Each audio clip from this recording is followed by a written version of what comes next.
Thank you so much for joining us. We want you to stick around through the whole webinar, through the whole class, and as a reward, if you stick around to the end, to the Q&A we have at the end, we have a few gifts for you. One of them is the OCF Buyer's Guide that Justin has put together, so I'm going to let him tell you a little bit about that. Yeah, so our OCF Buyer's Guide is a guide for anybody who's looking to make some purchases on equipment. And we've broken it down by category, and then each category has 3 sections to it. One is what I would recommend, what I would call the best. There is the budget option. So if you're on a budget, there's that. And then we have the in between, what's going to work for you well and not break the bank. Yeah, and so for anybody who sticks around with us to the end for the Q&A, we are going to have that link there in the chat for you to grab that OCF Buyer's Guide, as well as our J&M lighting diagrams that walks you through exactly where we place our light all throughout the wedding day. 7 different of our own go-to lighting diagrams that are going to show you where to put it in the getting ready, the ceremony, the reception, first dance, sparkler exit, the whole deal. So there is value in sticking around until the end. And so with that, Jay, let me know, is everybody seeing me good, hearing me good? Are we ready to jump in? Because I want to get right to this content. Getting the thumbs up over here. So let's jump right in. If you are just joining us, if you were just kind of getting settled into the room as we switched over, just want to let you know one more time, we are Justin and Mary. We are photographers who are based in New Haven, Connecticut. We've been photographing together for over 13 years. We have gotten to photograph weddings all over the world, as well as teach our workshops worldwide. And we were recently honored to be named one of the Legends of Light by Profoto Lighting Company. We were able to go to Sweden and Alaska for the unveiling of their new lights. And we have now taught thousands of photographers in our various lighting workshops and online courses. And so lighting is something that we really live and breathe. We live here, like I said, in Connecticut, on the water in an 1880s fixer-upper that is way more 10-year journey than 30-minute JoJo and Chip fixer-upper, but it's been worth it. We've loved seeing this house come back to life, and in every way it stands for what we believe, that things that are built to last matter and they take time. We live here with our very 2 fluffy golden retrievers, Atticus and Goodspeed, and we usually, me especially, end up drinking way more Starbucks than any normal person should. And so that's just a little idea of who we are. We've had our work featured in Inside Weddings and Martha Stewart and CNN and the Huffington Post and Business Insider. And we now really just love teaching other photographers how to walk into any situation and know that they can light it no matter what happens. Now, it's really important to me that you know and understand that I was actually the girl, the natural light photographer who was terrified of flash. I think there are people who are natural light photographers because they love the look of it. And then there are people who are natural light photographers because the idea of breaking out a flash on a wedding day just terrifies us. I was that girl. I didn't have, the proper photography education. Justin in our duo is the one who went to school for photography at RIT, where he really specialized in advertising photography, spent a ton of time in the studio working with incredibly beautiful advanced lighting setup. So lighting comes very naturally to him. And when we started shooting together and we would go to a wedding, he would hand me the flash. And I was that girl who was afraid to even set it up for him because I was so convinced that I would somehow hit the test button and make the entire thing explode, right? So if you're listening to this and you are that person who has 0 flash experience or knowledge, and the very thought of breaking out a flash gives you those kind of instant sweaty palms because you are afraid that you're going to somehow make it explode, I have been there. I understand. I get it. We don't come into this world being born knowing how to use a flash, except for maybe Justin. I feel like potentially the only human on the planet who came into the world knowing how to use a flash would be him. But for the rest of us, it's something that can be really scary in the beginning. And because of that fear, it can really keep us stuck. And so what happened with us is that as we were going around and teaching this, as we were going around and doing our workshops, I was going around teaching the business side, the posing side. And then when it got to the lighting portions of our workshop, what would happen is that Justin would, sort of take over and be teaching those parts. But we very quickly realized that with 20 students at every workshop, we both needed to be on hand all throughout the day to be able to answer those questions.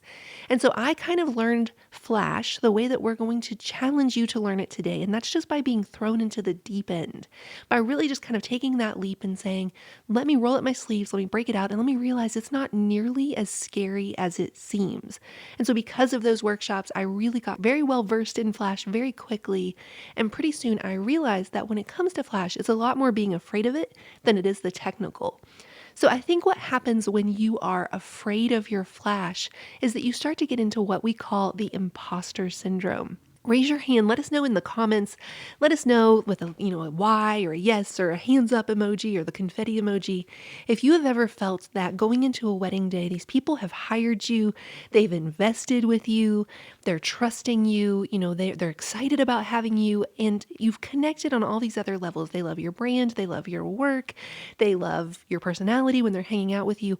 But going into that wedding day, there's this part of you that feels constantly scared that in some way you're going to fall short for them, that you're going to end up in a lighting situation you don't know how to handle, and you're going to be up against something and you're not going to get the quality or the level of images you could get if it were natural light, for example. And so you feel like there are these gaps in your coverage, that in the getting ready, it's fine, or in the outdoor portraits, it's fine.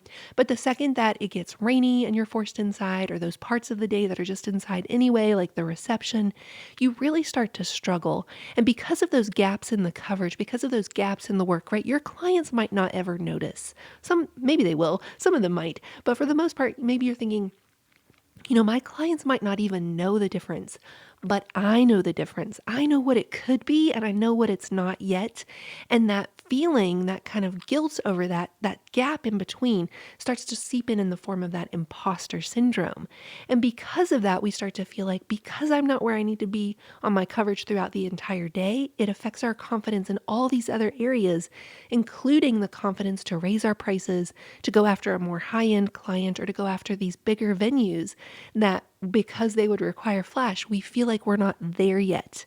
With air quotes around that word there, that there's this place that exists that we need to get before we're able to go be the kind of photographer we want to be. That gap in between that there yet is often just the lighting. It's often just knowing how to use that Flash. So if the imposter syndrome is one place that people get hung up, another huge place when it comes to using Flash on a wedding day is just as simple as not really knowing where to place your light in the first place. It feels like people are going to trip over it. It feels like you're not going to be able to get the coverage that you're looking for. It feels like you're going to miss that key moment because your light was in the wrong place. And there's just all this anxiety that wherever you place the light, it's either going to be in the way or cause you to miss the shot. And finally, one of the other biggest concerns when it comes to using Flash on the wedding day that we know that you guys are really just kind of really get you tangled up is this idea of not being able to get dialed in quickly enough. Things are happening. The approximate speed of a wedding day is right? I always go into a wedding day and I'm like, today I will be zen. And then you get there and it's just, for 10 hours straight. And so things are moving so quickly, especially during those reception moments. And there's this fear that as you're trying to get your ratios dialed in and understand your Flash powers properly and really just get all of, that great balance between the ambient and the Flash that you're adding in, that by the time you get that sorted out, the moment's going to be gone, right? They happen just like that. And so between all of these things, this imposter syndrome of feeling like you don't know it in the first place, this fear that somebody's going to knock over your light or you don't know where to place it to get the best coverage anyway, or that you're just not going to be able to dial in your settings fast enough, on the wedding day, what that can lead to is this panic, and it can cause us to just I'll figure it out next time. We go to the safe route, we slap a bounce Flash on our camera and we just wing it. And it's one more wedding, one more couples, forever that we go through the day feeling like, man, there was this gap in what it was and what it could have been. And because of all three of these, we get stuck and we stay in that fear, and we kind of build Flash up in our heads to be something much bigger and much harder than it actually is. And so I have this working theory that when it comes to Flash, it's about 80% being afraid of it and about 20% technical. Now, Justin, who went to school for photography, is probably going to chime in and disagree with me a little bit. He's going to argue. It's probably a little bit more than that. He's going to argue it's maybe more like 50-50 or 60-40.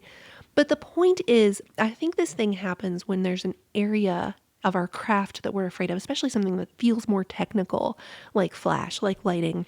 And that's that we make a mountain out of a molehill. And so we say, it feels scary, so I'm going to just my brain is going to move too quickly. My heart's going to be racing, and I'm going to make it harder than it has to be. And I resonate with this because this kind of reminds me of when I was in law school. So if you're just finding us, if you just saw the webinar, on Facebook or Instagram and you came over and decided to watch, here's a little bit of our backstory is that Justin and I, we've had our business together for 13 years, but before that, I actually went to law school. We met when I was in law school. We always kind of like to joke that he converted me over to the light side. When I was going to law school and looking at law firm offers, I was going to be doing prenups and divorces, and I left that to go do wedding photography, which feels very symbolic to me for this choice that we made. But going to the law school class every day, driving down, we had in law school something that's called the Socratic method. You may have seen it or heard of it or seen it in Legally Blonde with Reese Witherspoon. But basically, the Socratic method is that you would be questioned to failure. So if you were asked a question and you got it right, you would be asked another question and another question and another question until you got one wrong or until you got to one where you didn't know the answer. And the idea was that it taught young lawyers humility. It taught them that it was okay to not know everything, and it was okay to have to ask for help. And it was just to kind of really instill in them that it's okay to not have all the answers. But as you can imagine, in a very competitive group of law students, I went to law school at Yale, that was not a good feeling. And to go and be in that kind of hot seat and realize that no matter how many you got right, there was going to be a time where there was a gap in your knowledge you were going to have to reveal in front of all of your peers. That's an uncomfortable feeling. And so a lot of times driving down to class, I would get this knot in my stomach that would be so hard that I would just be like, oh, let's just turn around. Such a big knot. Let's turn around and go back home, because I would rather not show up at all than to show up and raise my hand and to risk looking stupid, to risk looking like I didn't have all the answers or all the knowledge. And I think the same thing is true with Flash sometimes. We feel like there's this really weird cycle in our industry where it's like when a new photographer raises their hand and asks for help with Flash, the answer they so often get is, you should know this already, and if you don't know, I'm not going to tell you. And so it becomes this very kind of vicious cycle where there's an entire new generation of photographers coming up who have this gap in their knowledge because none of us is born knowing photography. And there's this shame in asking for help with it. Well, I just want to make it very clear that there is no shame in that here. We are here. We want you to raise your hand if you're like, this is an area that's a gap that I need to work on. So let us know in the comments if that's you and you're here and Flash is an area you need to work on. Raise those hands, give us those emojis, give us a yes, give us a heck yes, whatever's speaking to you. Let us know if that's you, because the biggest thing I want you to know is that that is okay. None of us is born knowing how to use Flash. None of us comes into the world with this knowledge. We all have to be taught this at some point. It's just that some people like to forget that they were once beginners, right? But that's not us here. We welcome you wherever you are with your Flash knowledge. So here's what I would say to you. If you are here and you are that person who's in either case where you're brand new to Flash and, it really scares you, or you're not new to Flash, you've been using it for a while, but you're frustrated, either that fear or that frustration where you're not getting the consistent results you want, you're not able to make it do what you want every single time without fail. In either of those cases, what I want you to know is that the way that Justin and I teach Flash, the way that we're going to go through it in this next hour, is that if you are not afraid of windows, then by the end of this time together, you are not going to be afraid of your Flash. If you were to walk into a getting ready room, bridal suite, beautiful, gray velvet furniture to shoot on, and a giant 10-foot bank of windows with beautiful natural light pouring in, and I said, here, go shoot the shoes on this gray velvet tufted chair, challenge extended. If you were to think in your head, softball, that's not a problem at all because windows are not scary. By the end of this, we're going to train you to think about your Flash as just the giant window that you packed up and brought from home that day, because whenever we're in a situation where we don't have a window, we'll have the one that we brought with us because we bring the light. We bring the light with us. So if you aren't afraid of windows, you're not going to be afraid of Flash the way that we teach it. So now let's start to really kind of unpack and think about, why is it that these tough situations on a wedding day really get to us? What happens in these tough situations where we're going along, things are fine, it's natural light, or we can bounce just fine. If we have to use a Flash, everything's going along great. And then we get into these really tough situations. And I'm going to argue that those tough situations tend to all have the commonality of when you can't bounce at all, that there's something happening where a bounce flash just won't cut it. There are a few specific scenarios I'm thinking of, but there are probably more even than these ones. But let's just think of a few places where we cannot bounce our flash at all. You cannot bounce a flash in places like barns. Those dark wood ceilings are going to create these color casts. It's going to absorb all your light. It's going to be really bad. Things like ballrooms with these giant ceilings where it feels like you're sending your flash to bounce off Mars, basically, for how far you have to send it away. Things like dark ceilings where the ceilings are painted black or they're just painted a really dark color and all the flash seems to go up there and get absorbed and not come back down.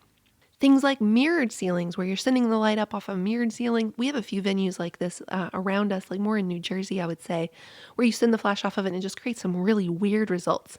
High ceilings like we talked about in those ballrooms, no ceilings, like, everything is rocking and rolling under the tent and then suddenly they announce the first dance is going to happen outside under the stars. Yeah, that's happened to us before. 30 seconds to get it together to be able to light it outside with nothing to bounce off of, short of the moon, which doesn't work out too well.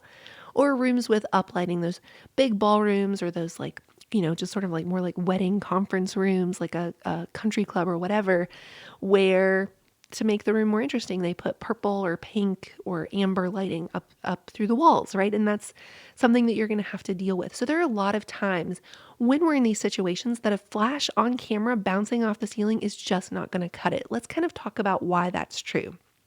Number one, in these 5 fast fixes to really be able to handle and rock your flash in the toughest of situations is number one is just understanding why a bounce flash won't work in the first place. So the first scenario we need to think about is when there truly is nothing to bounce off of. Like we mentioned, things are happening outside under the stars and there's nothing above your head to bounce off of, or it's one of those painted black ceilings where during the day it's really beautiful because it's surrounded by glass on all sides and then the ceiling is like an industrial ceiling and it's painted all black to make all of that kind of disappear. And during the day, the light's pouring in, it's really beautiful. But as soon as it's nighttime, now you can't bounce off the ceiling because it's completely painted black. And if you try to bounce off the glass, you're basically sending it through the window to bounce off of New Jersey. So it's a really complicated venue to light once it's nighttime and it's reception. So when there's just truly nothing to bounce off is one scenario. The second scenario is when you can bounce it off of something technically, but whatever you're going to bounce off of has a color to it. And so I want you to think about your light like a sponge. Basically, anything that it hits, it's going to absorb that color and it's going to bring it back into your image. So if you're bouncing off of a purple ceiling, for example, your light, your flash, when it hits that purple ceiling will sponge-like absorb that purple color and throw that over all of your subjects, your people's faces or the details, whatever the case is. So when you're in something like a barn, for example, and you look up and you see that wood ceiling, that has that kind of like warm orangey red tone to it, your light, i.e. your sponge that you're throwing up in the ceiling is going to hit that wood, it's going to pick up that orangey red color, and it's going to bring it back into all of your subjects, into the faces, into the details, where everything's going to look like Oompa Loompa colored. And so it's going to be really challenging when you try to bounce off of that colored ceiling, whether it's purple or whether it's a barn, to get beautiful clean light in your image. Another scenario that kind of goes along with the same thing we're talking about here is when you're bouncing into something dark like that, whether it's a painted black ceiling or a dark barn ceiling where it's that dark wood color.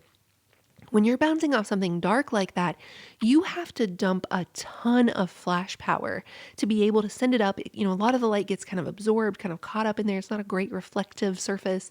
And then, back, 10 or 12 feet into the air off to the ceiling and the 10 or 12 feet back to your subject, you're just dumping a ton of flash power. That's true even if you have a great ceiling to bounce off of, even if it's just a completely white ceiling. But let's say it's a really high ceiling like those ballrooms we talked about, where it's 15 feet, 16 feet in the air, and you have to send your flash 16 feet up into the direction of the ceiling and then 16 feet back to your subjects. You're dumping a ton of flash power just to light that image. In the process of dumping all of that power, that's going to leave you with things like slower recycling times, where, your flash is trying to catch up. And in in the wedding world, that can mean the difference between getting the dip in the first dance or totally missing it. It also means you're going to start to have your batteries drain their power really fast, which means you're going to have them going dead at the absolute worst time. You're going to have to put them on the charger. That's going to be stressful. You're going to be constantly frustrated with, why are my batteries dying so quickly? Or you're going to see that the flash or the batteries can start to overheat. We kind of call it the Campbell's soup icon when it tells you like your flash is too hot in the hot tub. And that's actually a good thing that it does that, because what it's doing is it's protecting the flash. If it gets too hot, you can start to arc the element, you can start to see your batteries melt down. And so one of the things that it does when it gets too hot is it actually just shuts down for a while so it can cool off. But inevitably that happens at the absolute worst time, right? Middle of dad's toast, everyone's emotional, your flash is overheating and will not fire. And that's because we are taxing it too much. We're asking too much of it by how far we're sending it or what we're bouncing off of in the first place. And then another thing to really think about is that when you are bouncing a flash, even if we were in a white cube of a room and we could bounce off the walls and the ceilings and everything was fantastic, we're still going to argue that that's not the best approach for lighting the scene, because it is the equivalent of firing a fire hose of light into the room to put out a single birthday candle. Yeah, it's going to get the job done, but it's going to be overkill. Right? If you think about you're in this beautiful barn reception room, for example, there's candlelight everywhere, there's bistro lights, there's uplighting. It's just so intimate and cozy and charming. And then you walk in with a bounce flash on your camera, like a fire hose of light, and you flood a bunch of light into the ceiling, which hits the ceiling, and then it floods a bunch of light into the room. Yes, you might have a good quantity of light potentially, but that quality of light is really going to be lacking because there's going to be no nuance to it. It's just going to kind of, indiscriminately put light all throughout the room. It's not going to tell me as the viewer where I should be looking. It's not going to paint a story with light. It's not going to be telling me as the viewer what matters most through the story that you're shaping with your light. And so we lose everything that makes light beautiful by just kind of flooding the room with that light. And because of that, we really lack control as the artist. We really lack the control to say, I'm going to put a single pop of light right here on these two people's faces to say, hey, viewer, this is what matters. This is what lasts. These are the two people in this image that you need to focus on and forget everything else. We lose all of that ability when all we're doing is walking into that room with a fire hose of light. And so because of all of that, number 2 in our 5 fast fixes to light even the toughest situations is that we always want to have with us a go-to off-camera flash setup. So let's talk about that. Let's talk about what goes into it. Let's talk about what we carry with us. Let's talk about how we're thinking about it.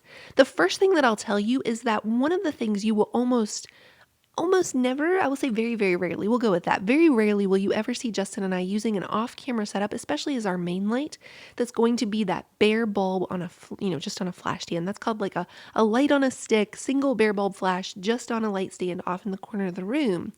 And the reason for that is because in every way, like we said earlier, we are trying to make our flash act like the window in the room that's bringing natural, beautiful daylight that does not exist. And one of the biggest characteristics of light we're going to pay attention to when we want to make our flash feel more like a big giant window. And one of the reasons that if you are sitting there listening and you probably have not loved flash up until this point, that it always feels very flashy to you or very stark, very harsh, is this reason right here. The larger the light source, the softer the light.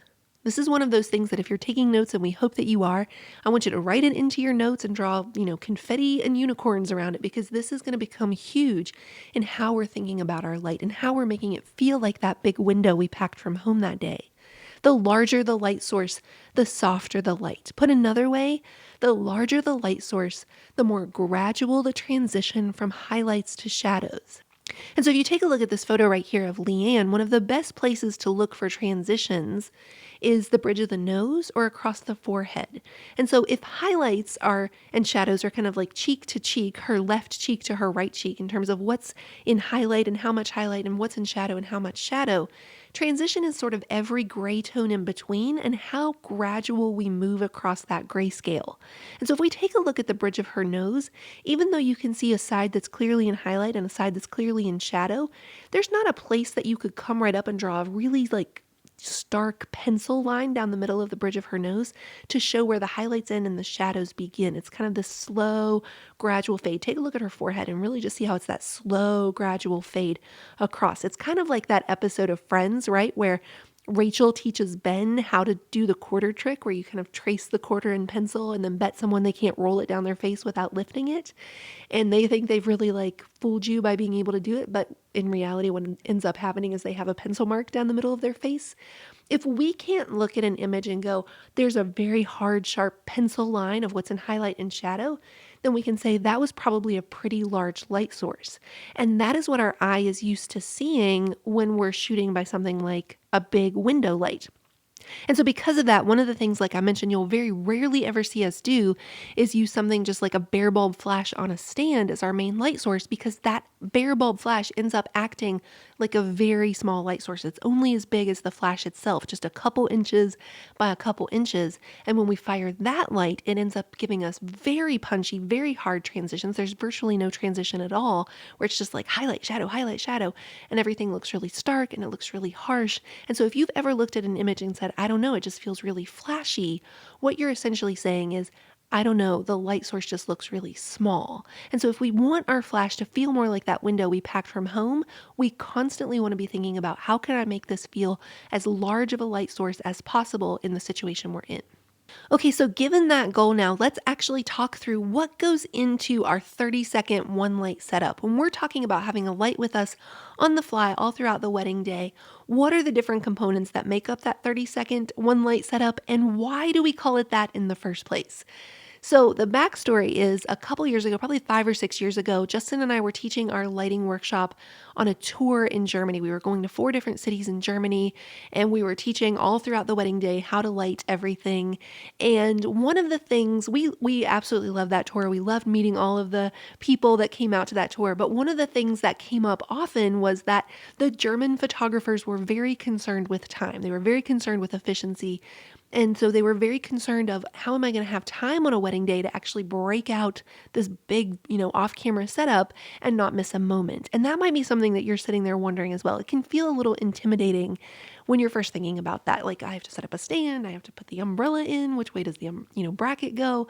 And so what we started doing, because like we said, at every stop we were getting this question, so we just started anticipating it at one point, is that we would actually challenge Justin to see how fast he could actually put this entire setup together. We put on Eye of the Tiger, Rob, and we would actually have him break it out and put it together. And his fastest time of assembling the entire thing was 24 seconds, but it never took him longer than 30 seconds to put together. And the thought process that we said to them was, listen, you can find 30-second pockets on the wedding day, all throughout the wedding day, that will in exchange save you hours on the back end pushing sliders around in Lightroom trying to correct for bad light that could have been fixed at that moment in camera, right? And so 30 seconds is what it takes. So let's talk about what actually goes into this lighting setup. First, some things that we want it to be. We know we want this setup to be mobile. We want to be able to move with it quickly and easily and not in a cumbersome way throughout the wedding day. We know we want it to be fast to set up, like we already talked about, so we don't miss a moment. We want it to be unobtrusive, so we can be those photojournalists, flies on the walls, capturing all those moments without them, watching us kind of clamor around with this big setup, making a lot of noise. And finally, for the most part, and as much as possible, we want it to be made up of gear that's existing, gear that you already own in your sort of gear arsenal, so that you don't have to go spend a bunch of money to have this lighting setup. So as much as possible, we want that to be something that we can kind of put together from gear you already have. So mobile, fast to set up, unobtrusive, and existing. So now let's actually talk about what goes into this setup. What are the different components? So here's a look at its most basic form, our kind of original, like old version of our one light setup that worked just fine for us for years. And so if this is all that you have in your gear that we can put together, this is totally fine. And so you can kind of see the different components here by taking a look at the photo, but let's go ahead and specifically list them out. What are the 6 components of our 30-second one light setup? Number 1 is that you want a really strong, sturdy stand. You want something with a lot of weight in the base so that it doesn't tip right over. And you also want to go ahead and go for something like a 10 to 13 foot light stand so that you don't have to max out that stand to get the height that you want. So it's not that we're going to actually use it at 10 to 13 feet. We're probably going to use it more at something like 8 to 10 feet. But by having that extra length to it, what we can do is we can actually bring the stand back down so that there's overlap in each of the sections, which makes it strong and sturdy compared to when you max out the total height. Each section is completely just held together by a little like half-inch overlap. It becomes a lot more of a wobbly stand. So a nice strong stand at the base and something that's taller than you actually want to use it. Number 2 is that we're either going to have an umbrella bracket so we can mount our umbrella to our light stand, or we're going to have a speed ring, which is going to be what we use to mount a softbox to our light stand. And we're going to talk about why we want both here in just a second. Number 3, you're going to have your triggers and your sync cord, or if you have an on-camera flash that fires your off-camera flash, like something like the Canon 600s, then you're going to have one each of those. Number 4, you're going to have either one flash or two flashes depending on your system. Number 5, you're going to have both a softbox and an umbrella. And number 6, you're going to have a reflector. And so this is kind of just like the most core basic elements of having a good solid off-camera setup that you can depend on throughout the day. Let's talk a little bit more about why we need both the umbrella and the softbox though. For a long time we used to say, every wedding photographer needs an umbrella, absolutely, across the board, and then, have a softbox if you want to. But we have since very much changed our teaching on that, where we now say, if you are shooting weddings, if you are photographing weddings, you will absolutely need to have both, because there are going to be situations during the wedding day where an umbrella just will not cut it. And so each of them have very different characteristics that are useful in different parts of the day. Let's kind of talk about those and compare and contrast them. So for the umbrella, I always like to think of the umbrella as like a giant hug of light. An umbrella walks into the room and it's like, I got love and light for everybody, right? Your umbrella is the Oprah of lighting modifiers. You get some light and you get some light and you get some light. The umbrella is throwing light in every direction. And so what's great about that is that it gives you a lot of forgiveness in a room. If you have the light in one corner and something happens in a different part of the room, there's still a good chance because of the shape and the throw of that umbrella that it's still going to get light where you need it.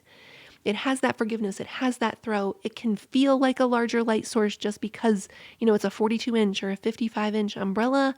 And it's just really great for getting you that solid, safe coverage. An umbrella is an amazing modifier to have. But like we say in every good relationship, Justin and I are big Dave Ramsey fans, and he always talks about the free spirit and the nerd. Well, just like every great relationship needs a free spirit and a nerd, we think every great, wedding modifier relationship, you need the giant hug of light and you need your control freak. In every great relationship, you need the giant hug and the control freak. I'll let you decide in mine and Justin's relationship who is who.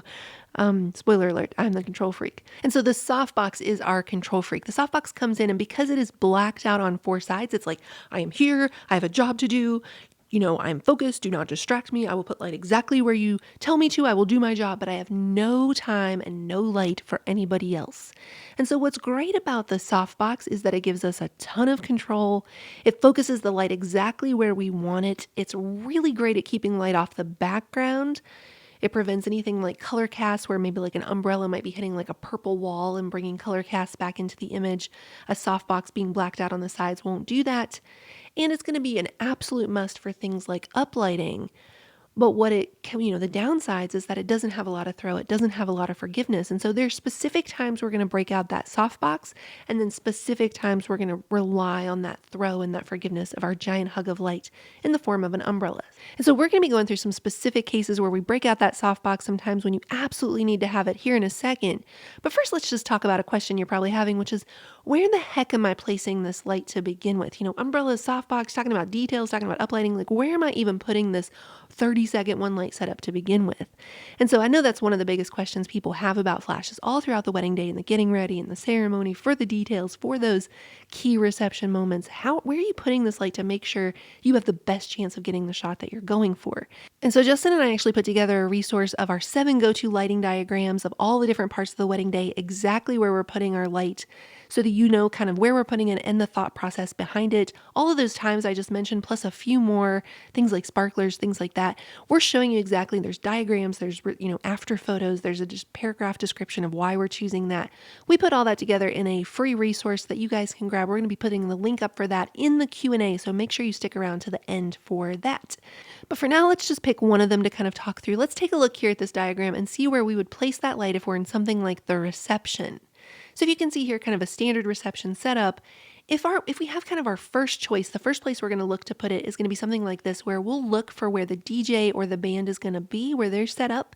Typically, they're going to be there kind of like in the middle on one of the sides, and then they're going to have those big speakers on either side of them to the left and the right. We're going to pick one of those sides to put our one light setup on the other side of that speaker. And so that kind of gives us an advantage for a couple of reasons. It's ideal for us for a couple of reasons. Number one is we're probably not going to want to be shooting with the DJ in the background anyway. Sometimes if the band is really cool looking, if it's like a swing band, you might want to have them in the photos. But otherwise, it's a great place to put the flash because that's not a direction you want to be shooting anyway, so you don't have to worry about your flash being in the background of your photos. Number two is because it's kind of off to the side there. It's not smack dab in the center. It allows us to create some angles of light that we want. When we're thinking about angles of light, we're drawing two imaginary strings from our light source to the subject in the middle of the dance floor, and then from the subject to us as the photographer and where we're placing our feet. And we love to kind of photograph something like the first dance at a 90 degree or a 120 degree angle. We go through that in more detail in that lighting diagram, so make sure you stick around to the Q&A to grab that. But by putting it off to the side, it just gives us more options and good backgrounds for drawing those angles. And number three is that, they already have two big sound amplification things on Ugly Stick. So we just say this is our light amplification on an Ugly Stick if anybody tries to give us a hard time. And we've never had a planner or anybody give us a hard time because it's already in a part of the room that already has some like visual clutter. So it's not as big of a deal that we're adding one more element into the room. So that's kind of where we're really thinking about putting that light. But like I said, if you want to know where we put our light all throughout the wedding, make sure you grab those lighting diagrams in the Q&A. Another really important thing that I'll say before we talk a little bit more specifically about our settings is that even though we're talking a lot about having the 30-second one light set up and having a main light, but we are big fans of having a second light ready and waiting in the wings, right? It's like Top Gun, Jay. Yeah, that's like Maverick waiting on alert 5. Yeah. So this is kind of, this is the go-to light. When they do that thing, you're all set up in the reception room, you're all dialed in, you've done the first dance, you've done the toast, and then suddenly the cake cutting is happening in the annex library down the hall. So you can grab it, kind of run and gun, grab the cake cutting, takes a few seconds, and then you're back in the main room where your main one light setup is already there and waiting for you. So definitely think about having a secondary smaller off-camera setup with you as well. And that then brings us to number 3 in our 5 fast fixes to light the toughest situations, which is now we are ready to start dealing with that ambient light, right? We're in the room, we have our 30-second light set up, we've decided where we're going to put our light. Now we're going to decide how we're going to balance that with the light that's already existing in that room. And we're going to be making a couple of different decisions with that. And so let's walk through. This is the J&M quick guide for getting your camera settings fast in any room.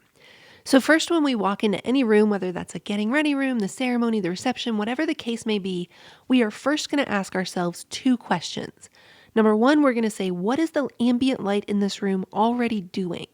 Right? If I were in a situation where I forgot my flash at home, where I didn't have any other light to add to the room, what would my settings be if I just had to work with the available light? And then I'm going to dial in those settings, focusing only on the quantity of light at that point, just getting a proper manual exposure in that room.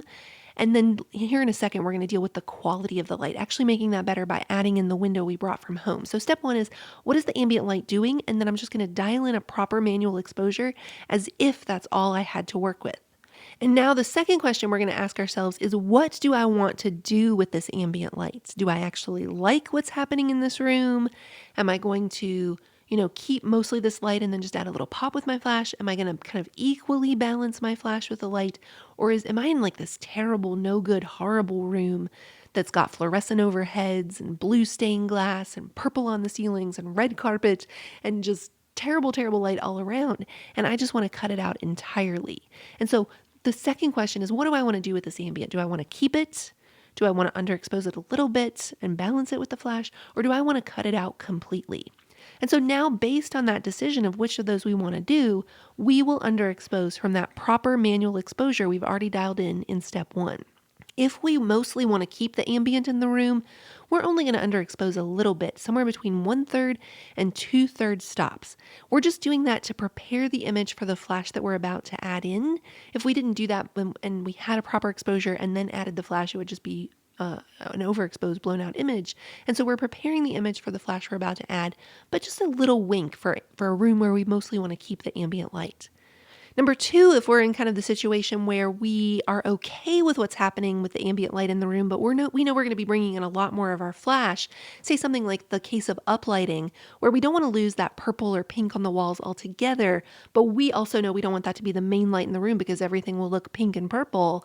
In the case where we're going to be bringing in our flash a lot more, we're going to be underexposing something like 1 full stop to maybe 2 full stops of light to prepare that image to add in our flash. And number 3, when we're in those situations where we don't like what the ambient light is doing at all, those horrible, terrible, no good kind of rooms that we want to cut out completely, that's going to look something like 5 to 6 full stops of light for something we're going to call the black box, which I'll explain here in a minute.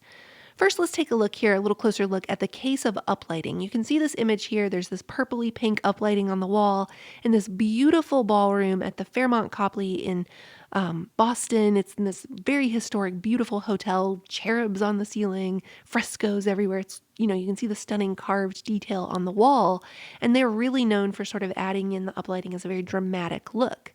Well, I don't know like where you are if you get a ton of weddings with uplighting, but I can tell you that if it's not something that's already included with your venue, couples can spend thousands of dollars bringing in, a lighting technician to make the walls hot pink. And so it can be like a pretty big investment for your couples. And so the last thing you want to do in this situation is walk in with a bounce flash, send that fire hose of light up into the ceiling to flood the room, and end up with images that completely wash out this color on the wall altogether.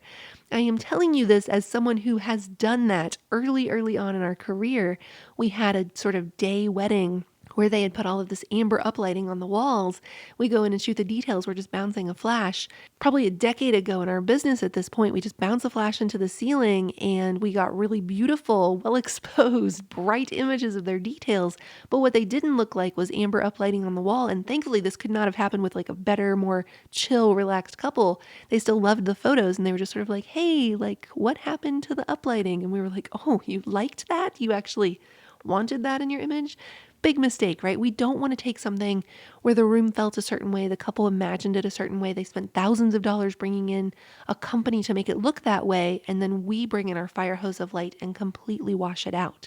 So like I said, it's a little bit of a balancing act when it comes to uplighting because you want that image to be underexposed enough where you really maintain the richness of the color of the uplighting. If you go a little too bright or your image isn't underexposed enough, then what can happen is what should be a deep, rich pink or purple can start looking washed out as like this really washed out pink or really washed out lavender. But if you go a little too fast in your shutter speed and underexposing it, you can end up with just sort of these like beams of uplighting shooting up the wall instead of it really filling in the entire wall the way it does in the image you're seeing here. So it's a little bit of a balancing act, but a good rule of thumb is 1 to 2 stops underexposed. And now, like we mentioned, we really want to be very intentional with that modifier because if you walk into a situation like this where you've underexposed the room 1 to 2 full stops, but then you have an umbrella that has love and light for everybody, it's not only going to throw light like we see in this image on the cake, it's also going to throw it on that wall behind it. Because if you think of the shape and the throw of an umbrella, it's throwing it on the cake, it's throwing it on the table, it's throwing it on the wall. It's got love and light for everybody. And so what happens is what would have been this beautifully underexposed, rich, burned in rich pink color of your uplighting is also going to get really washed out because the umbrella just has no discernment in that case. It has no control. And so this is one of those cases on the wedding day where a softbox is absolutely critical. If you are going to find yourself in a situation where you're photographing a wedding with uplighting, you cannot get detail images like this that show off that uplighting without a softbox. So make sure you have something like that in your bag. Now, if you stick with us to the Q&A, like we mentioned, we have for you our OCF buyer's guide where we actually give you our recommendations for softbox. We have a better, best, and budget options that fit all of your different price ranges of the exact softboxes we recommend. So make sure you stay around for that. Now, just like we were talking about with uplighting, you'll see that the same is also very true when it comes to something like the couple portraits at night. And so this photo here is one of our most signature images. We took it a few years ago, kind of went mini viral on Facebook. We call it Sailor in the Snow. And to give you an idea about this wedding, when we went down to photograph that wedding starting in the morning that day, there was not a single drop of snow on the ground, not a single snowflake on the ground that day. And by the time we got home that night, there were 3 feet of snow on the ground. It was kind of this sort of like freak snowstorm, this freak blizzard that came out of nowhere. Nobody was prepared for how much snow we were going to get. And so we had done their first look earlier in the day. We'd done some portraits in the snow then. But their ceremony being December in Connecticut, they were going to come out of that ceremony at 4:30 p.m. and it was already going to be dark because that's what happens in December in Connecticut. Maybe some of you guys listening can relate to that if like all of your winter weddings are dark by 4 p.m. or 4:30 p.m. And so they came out, we knew we kind of had this like one shot to get kind of this iconic in the dark image because what was happening is that the snow was actually very heavy and wet. And so she was a total trooper, but every time we took her out in the snow, her hair was getting soaked all over again and they were kind of having to redo her makeup. And so we knew they were going to be going right to their cocktail hour, right into their party. We didn't want to just completely ruin her hair all over again. And so we knew we had about 3 minutes with them coming out of the church, grabbing this portrait, and then them getting in the car to go off to the reception. And so we kind of sized it up beforehand. We were ready to go. We had our one light set up at the ready, and we knew that we were just going to have them walk down this path towards us with these street lamps in the background. A little walk and kiss sort of action we'd use from our Art of Authentic Posing course. And we were going to grab this image, get them in the car, and get them off to the wedding. And so we had to move very quickly. We also knew that we didn't want the image to feel too stiff and static, that even though it looks like a very still image, we wanted to have some organic movement, the reach of the dress, the reach for the kiss. And so we wanted our light setup to be able to move with them. And so we actually had our assistant Julia was holding a softbox. Again, we'll talk about that in a second, off to the side at about 60 degrees to them. And she was sort of tracking with them as they walked and kissed. I was calling out the posing. Justin was firing the camera. It was very much a team effort. And this is the image that we got. Now, the reason that this is so important for this softbox image, to have a softbox for this image, is because if you use something like an umbrella in this situation, where we've walked in, we've sized up the ambient, we've dialed in what a proper manual exposure would be for the ambient, and then we underexpose it just a little bit to add in that softbox. If you instead were to add in an umbrella, what's going to happen is it's not going to just put light on them, it's going to flood it into the background behind them, the snow behind them, the tree behind them, and it's suddenly going to feel like this very unnatural pop of light that's going to be very clearly flash. Whereas the softbox puts just a little wink of light right there on their faces and leaves the rest of the scene feeling just like it did in real life. And so what that does is it creates what we call the second story. Because the flash is very subtle, because it's very focused, because it's very controlled, because we're putting it exactly where we want it and nowhere else, it allows the viewer to suspend disbelief and go, hey, maybe they really were just lit by that street lamp they're standing next to. Hey, maybe there wasn't some, artificial complex lighting setup involved at all. Hey, maybe I can forget a photographer was even there and just focus in on the two people in the four corners of a frame and what matters most. And for Justin and I, one of our single biggest goals when it comes to flash is that people can forget about the cool thing photographer did, and they can in every way focus on the two people in the four corners of a frame, and that this moment stays, this moment lasts. And so now let's talk about that situation where we want to cut out the ambient entirely, right? It's that horrible, terrible, no good room with all the different lights that we're dealing with. We have tungsten overhead, we have fluorescent sconces, we have blue stained glass and orange ceilings and red curtains and purple carpet. And we're coming in and adding in a flash, and we're trying to figure out how to make all of that work, right? The running joke is, what do you do when you have that many white balances to deal with? Black and white, except we don't want to do that when we're doing something like the centerpieces or the details. And so we have to find a way to be able to eliminate everything that's not working in that room and bring in the window we brought from home that is working. And so we are going to get, in that case, something that we lovingly refer and have named the black box. And so we're actually going to walk through together in the Q&A. I think it's really helpful when you can see me to actually do this together, getting the black box and actually seeing the results. So somebody make sure to ask me about that in the Q&A. We'll definitely do it.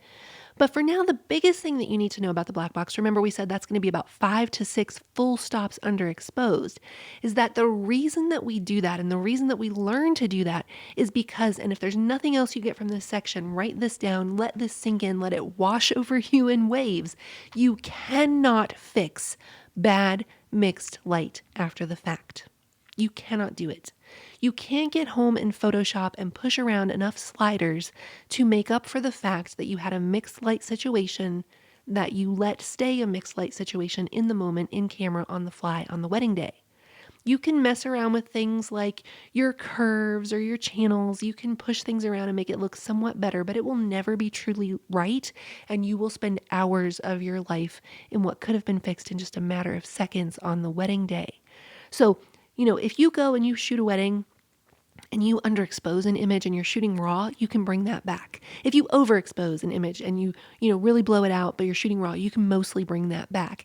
If you're shooting an image and you just had your white balance wrong and you accidentally had the entire image a little too Kelvin because of your white balance, you can bring that back. But if you're photographing a wedding and you end up with blue daylight pouring through where you've white balanced for that, and the rest of the image is very tungsten in the shadows, when you have two color temperatures you're dealing with, there is no fix for that in Photoshop short of black and white. And we don't want to do that if it's something like we said, like the centerpieces. And so we have to make the decision to get that right in the moment, in camera, on the fly, on the wedding day. We have to train ourselves and teach ourselves to slow down, to breathe, to problem solve and to spend just a few seconds getting it right so that we save hours on the back end. Now, the way we're going to go about getting that black box, that 5 to 6 full stops underexposed, is going to be through a combination of ISO, aperture, and shutter speed, right? This is photography 101, the exposure triangle. You guys know this. But of those three, the one that we are going to go to first, because it is the only one of the three that affects ambient light only, right? The other two affect ambient light, but they also are going to affect our flash power and thus make it work harder than it has to. Of those three, the only one that affects ambient light only is shutter speed. Here's why.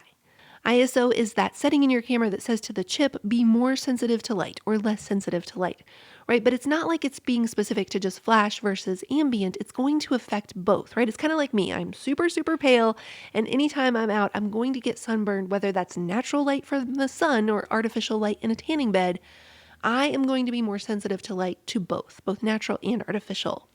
Aperture is going to be that opening in your lens that's going to allow light to pass through. It's not like there's a little stopping guard at the end saying, ambient light you can come through, but flash you have to stay back. It's going to allow both light from the flash and the ambient light to pass through. Shutter speed is the only one that even if you have a super long shutter speed, let's say you have a 2-second shutter, shutter opens, shutter closes, 2 seconds. All the while that ambient light is pouring in, your flash duration will still only always ever be, right? And so it's only going to be just that fragment of a second for your flash to fire. And so even if you have a much longer shutter speed, it's only going to be impacting your ambient light. And so if we are in a situation where we're in a room, that terrible, horrible, no good room where the ambient light isn't working, of those three settings, the first one that we're going to want to go to always to cut out the ambient light only is going to be our shutter speed. Wonderful. So in that situation, we should just go to something like 1/8,000th of a shutter speed and be done with it, right? That would be wonderful.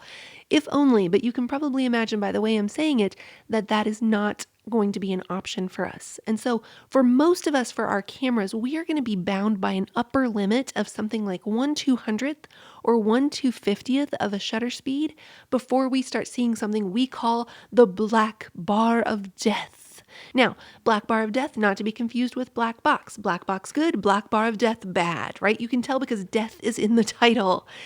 And so you have probably experienced the black bar of death at some point if you've been using flash. And so let us know in the comments. Give us a comment. Let us know, yes, oh my gosh, yes, that's happened to me, where you're photographing and suddenly you start to see along the bottom of the frame just this black bar that's kind of inexplicably appearing. If that ever happens, the first thing to check is just to make sure that your, triggers haven't gone to sleep, that your flash is awake. And then the second thing to check is to make sure that your shutter speed hasn't gone too high. We're going to demonstrate this again in the Q&A so you can see me, but just to kind of give you a picture of this, what happens is that for all of us, most of us have what's called a focal plane shutter, which means the first curtain opens and then the second curtain closes. What happens is that all the way up to 1/200th or 1/250th of a shutter speed, depending on your camera, the first curtain completely opens before the second curtain follows. And so you end up with a completely open frame. Beyond that, though, at something like 1/500th or 1/1000th of a shutter speed, what happens is that first curtain starts moving and then the second curtain follows, so that there's only kind of a sliver of the frame that's open and exposed as they're moving. And at whatever kind of fragment of a second when that flash fires, that's going to be what gets exposed, and the rest of it that's being blocked by that second curtain is going to give you that black bar of death. And so that's what happens there. So for the most part, we are bound by 1/200th or 1/250th of a shutter speed when we're syncing with our flash. We will talk about high-speed sync in the Q&A and why it's something we're not a huge fan of, generally speaking. Like I said, we're going to walk through this together in the Q&A step by step. It's going to make a lot more sense then, but suffice it to say for now that the black box is like flipping a switch. It's like flipping a switch in your camera internally without anybody else in the room ever being aware. It's walking into those terrible, horrible, no good lit rooms, the fluorescent and the tungsten and the stained glass and the orange and the purple and the red, and saying to your camera, dear camera, don't look. This is horrible. Close your eyes. Go blind, right? It's kind of like going into stealth mode in your camera where you can internally flip that switch and you can say, nope, don't like any of that. I'm not flipping any of the switches in the room. Nobody is any the wiser what I've done. But I walk in, I dial in my settings. You can look around the room and see all of those lights are still on, but that black box staring back at you the second you take that photo, dial in those settings, press that play button and look down at a black box staring you in the face is the moment you realize you have turned off any bad lighting situation you could ever walk into. And that moment is worth celebrating because it means you never have to fear any bad light room again. We can walk in, flip a switch with the black box and say, it's fine. I packed a window from home. And now when we break out that window we brought from home, whether it's an umbrella on a stand or a softbox on a stand, what we end up with in those terrible rooms that would have been mixed light is now we have one light source that is one color coming from one direction, and it is a beautiful, beautiful thing. And so now that brings us to number 4, which is knowing your flash power. And so the first thing we're going to talk about is manual versus TTL. Now, for most of us on our flashes, we're going to have a few different options under mode. We're going to have manual, TTL, or ETTL, like I mentioned. You're also going to see something like a repeat or a multi. You might see something like auto or auto aperture. We're going to argue for our purposes, the ones you really want to focus in on are going to be manual or TTL. Now, it used to be in the industry that there was this kind of like common argument that you weren't really a professional unless you used your flash on manual power. And we're going to make the argument that you should understand manual power, that you should know how to dial it in, that you should understand the times and the cases when manual is your best option. But with the advances that we've seen in the last 5 or 10 years in TTL capabilities, especially off-camera TTL capabilities, we're going to argue that there are absolutely times on the wedding day when we should allow that flash to make those calculations for us so that we can get back to telling the story, and that it is absolutely professional to put that capability to use the same way that we put autofocus to use, right? So we're going to use both at different times, much like using softbox versus umbrella at different times on the wedding day. There are different times we want to go manual, and there are different times we want to go TTL. And so let's talk about that. We're going to use both with the decision rule of which one in the scenario will maximize the consistency of the images that I'm getting so that when I get home, I can spend less time editing them. If that sounds good to you, if you'd like to spend less time editing when you get home, let us know in the comments. Give us a heck yeah. Heck yeah, I think we'd all agree we'd want to spend less time behind the computer. So the first question we're going to ask ourselves when we're deciding between manual and TTL is the distance from the subject to the flash changing? Not the subject to the subject, like the bride and groom, not the photographer to the subject. The distance from where the off-camera setup is, your light, is that distance from the off-camera setup to your subject changing? Sometimes the answer is going to be yes, and sometimes the answer is going to be no. And between those, we're going to be able to decide. So if the distance is changing between where your light source is and where your subject is, in those cases, we're going to go with TTL. The perfect example of that is the processional, right? They are walking down an aisle. We have our light set up in the balcony behind them. As they're at the back of the aisle making their way down, they're much closer to the light. By the time they get to the end of the aisle up at the altar, they're much further from the light. And all of those photos in between, it's constantly changing. If we were to use something like manual for this, then all of our exposures except for one is going to be off, right? There's going to be one that's good, and then all the rest are either going to be underexposed or overexposed. And so we're going to use TTL to allow, our flash to make those constantly changing calculations for us so that ideally with each step as they're coming down that aisle, each one of those should have an accurate exposure for us. TTL is kind of this magical feat of engineering that we all take for granted, by the way. It stands for through the lens, which essentially means it's kind of firing this little pre-flash that, none of our eyes are fast enough to see. And in that little pre-flash, it's determining how far the light has to travel. It's taking into account what your aperture is, your other settings, and it is making that decision how much power it needs to pump out each time, second by second, minute by minute, as they're changing, as they're moving down the aisle to get a perfect exposure every time. Nobody knows how they do it, right? It's kind of incredible that it exists, that we get to be photographers in a time when it exists, and that we have that available to us.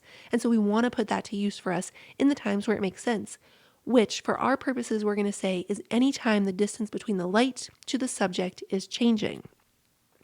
So, okay, Mary, you've got me convinced TTL is amazing. I'm coming around. I see that it's actually very professional to put that to use.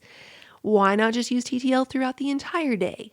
And the answer right here is when we know that that distance is not changing, then we can switch over to manual to maximize our consistency so that we can have extremely consistent exposures and images when we go home, be able to edit just one, batch process all of them, and we'll be done with that entire section. Right, the perfect example of this is photographing the cake. If you set your light up right outside a frame to take a detailed shot of the cake, and that distance suddenly starts changing, it means that either A, someone is stealing your light, or B, someone is stealing the cake. In either case, run, do something about it. So if that light is right outside of frame and you're photographing something inanimate like the cake, the distance shouldn't be changing. So we want to swap that over into manual to get really consistent output of our flash power every time. And the reason is metering. So our flash power, when it's in TTL and it's trying to achieve that proper exposure every time, it's doing that based on trying to achieve an 18% gray, which it's basing on where it's metering when you're actually taking the image. And so let's imagine, for example, that we're photographing a cake, and it's one of these cakes with different tiers where the top tier is white and the second tier is navy, the third tier is white and the fourth tier is navy. Well, as you're taking a picture of that cake, depending on where you're metering, if you're in TTL, as your camera is talking to the flash, if you happen to meter where you're capturing most of the white tier of the cake, it's going to say to the flash, whoa, like something white, something really bright. Let's put out less flash power to bring that down to 18% gray. If in the next image you capture the navy stripe of the cake, it's going to go, whoa, this is really dark. Put out more flash power to bring that exposure up to 18% gray. And so when you get home, if you did that in TTL, because of metering on things that are kind of in stark contrast side by side, you're going to end up with very different exposures all throughout that set of images, and you're going to have to end up editing each one separately. Another perfect example of this is the case of the first dance.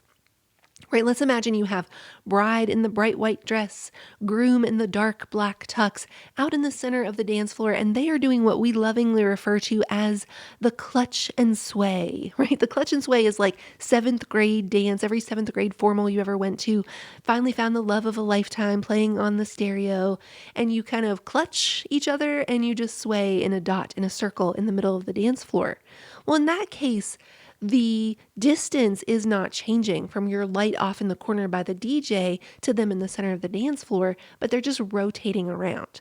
Now, if this were the case of something like, let's say your couple has told you ahead of time that they're going to start off that way, but then break out into some like YouTube worthy Beyonce dance moves, and they're going to be all over the dance floor, then that distance would be changing and TTL would be appropriate. But at the point we know that they're just going to be a dot rotating in the center of the dance floor where the distance isn't changing, it's just a matter of maybe what our camera is catching, then as they rotate around, we can see that one time our camera might meter off her white dress and then his black tux, her white dress, his black tux. And so as they're coming around, even though it should be the exact same amount of output every time, in TTL what might happen is, oh, white dress, bring the power down. Oh, black tux, bring the power up. And now the entire set of first dance photos is going to have to be edited individually one by one when we should have had a consistent output of power every time just by knowing our flashes and how to use them to our advantage in every situation and saying, in this case, I'll go manual. In either case, our main goal is that we are getting it as right as possible in camera. They're Beyonce dancing all over the dance floor. TTL is going to give us a much higher likelihood of getting proper exposures as they're moving that quickly. No way are we going to be able to manually adjust our flash powers as they're moving all over the dance floor, salsaing and dipping and doing, whatever swing dance they've practiced at home. So TTL is going to be doing that calculations for us in that feat of engineering speed, second by second, making those adjustments for us. We're going to be much likelier to have proper exposures when we head home from the wedding that night if we use TTL in that case. But in the other case, if they're just doing that clutch and sway, we switch to manual so we have the ultimate in control and we know that every single one of those images is correct in camera. In either case, our goal is let's get it right in the moment so that we save all that time on the back end. So let's start to now we've talked about manual versus TTL. Let's now start to get an idea of what flash powers we are using in the case where the distance is not changing and we have decided to go manual. What manual powers are we going to use? So the second question we ask ourselves is, if the distance is not changing, how far is the distance from the subject to the flash? If we're dealing with a fixed distance, how far is that distance that we're talking about?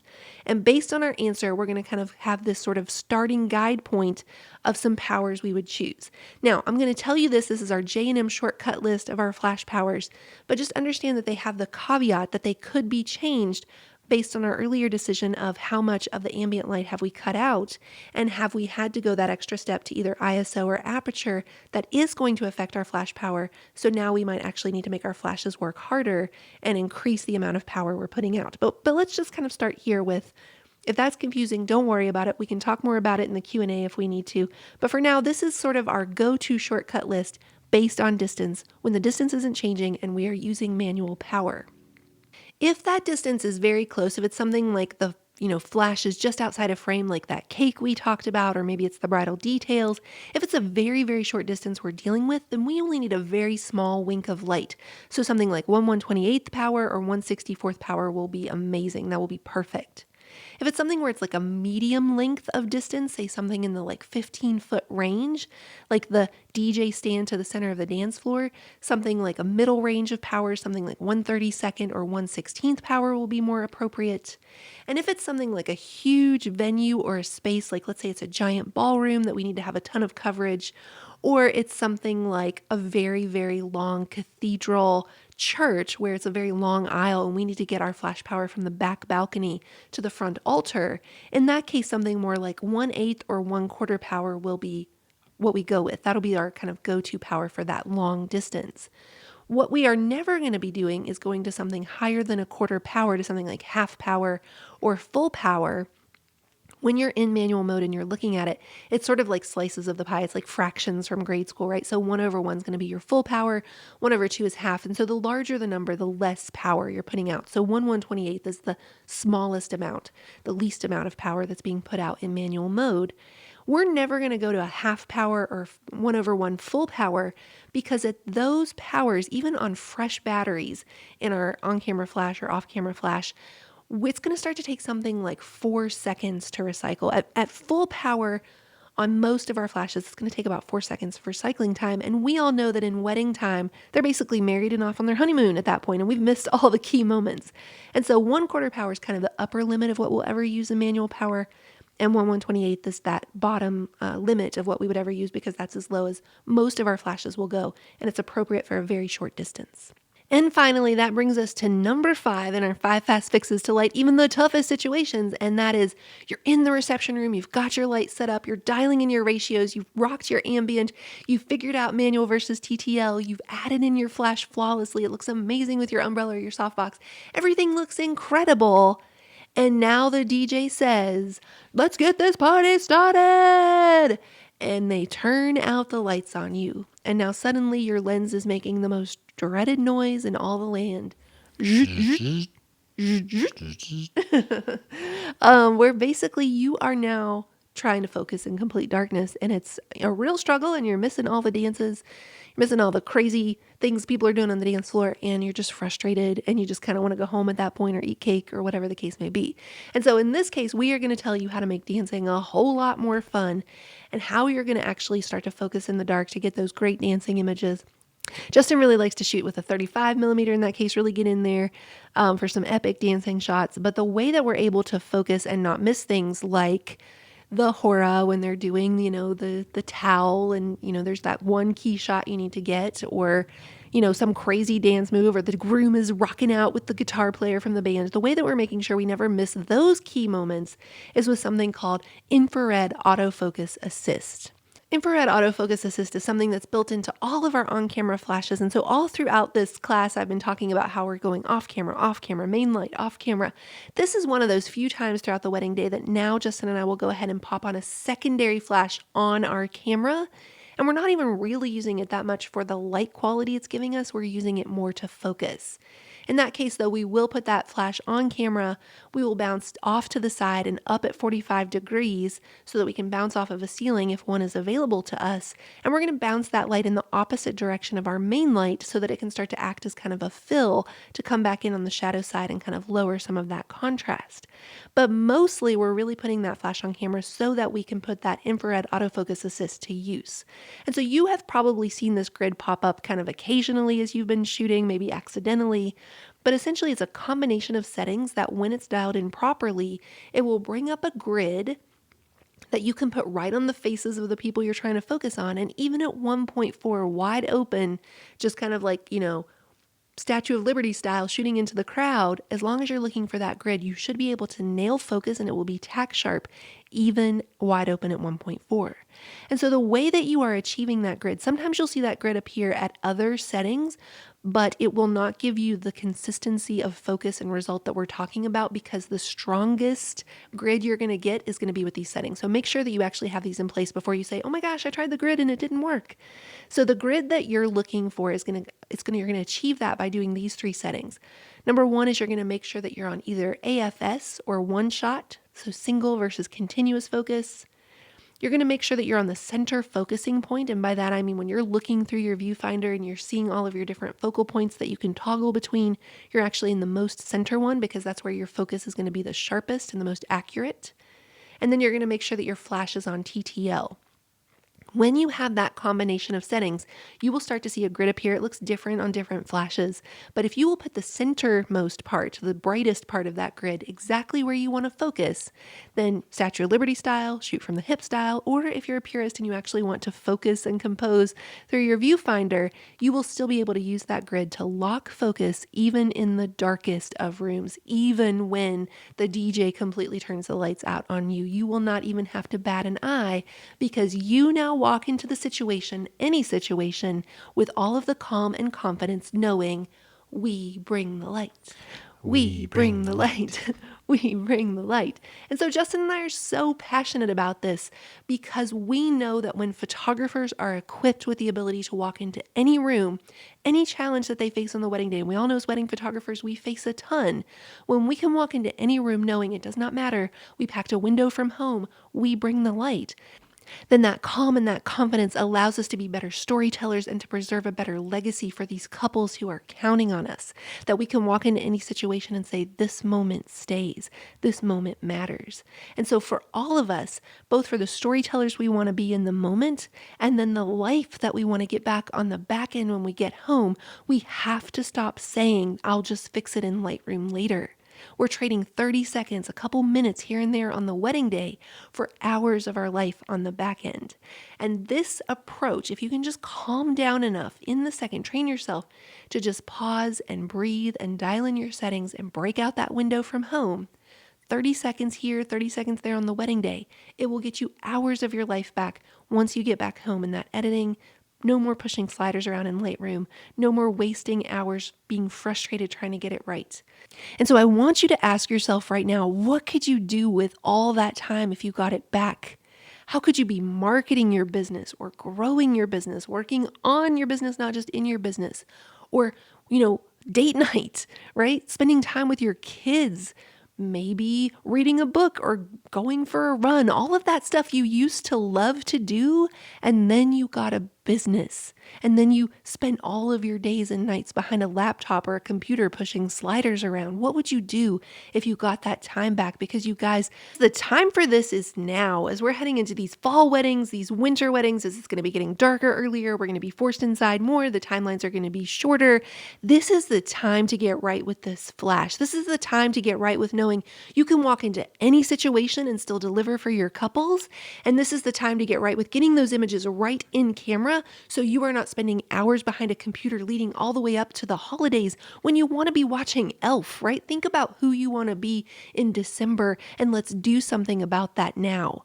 Are you guys starting to see just how game-changing having a go-to flash window from home that you can dial in fast in any situation can be, and how powerful it is when you can walk into any room, size up your settings fast, flip the switch on bad lighting that is not working, know your flash inside and out, and know that no matter what happens, you bring the light.